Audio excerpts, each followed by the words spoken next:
jelaskan ke Tribuners penonton di rumah.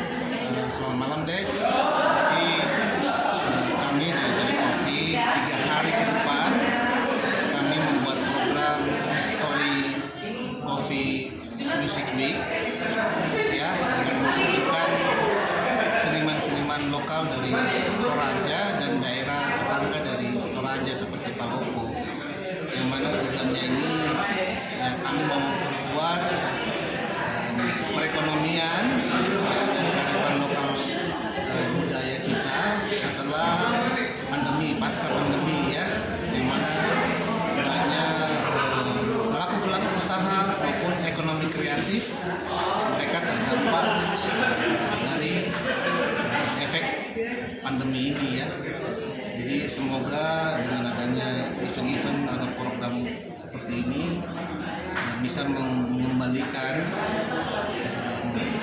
program pariwisata kita yang lebih kuat lagi ya, sehingga mendukung pelaku-pelaku wisata, pelaku-pelaku ekonomi kreatif ini mereka bisa kuat dan bisa bertahan menghadapi masa depan yang lebih cerah. Mungkin seperti itu dari saya. Terus kalau untuk kedepannya Pak, apakah kegiatan-kegiatan seperti ini akan dilaksanakan rutin kedepannya atau seperti apa Pak?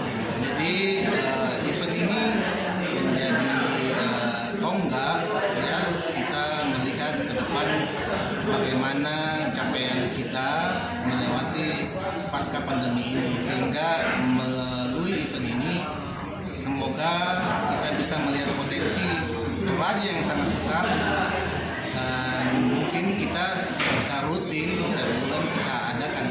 Memang setiap minggu kami sering mengadakan event Jumat akustik ya.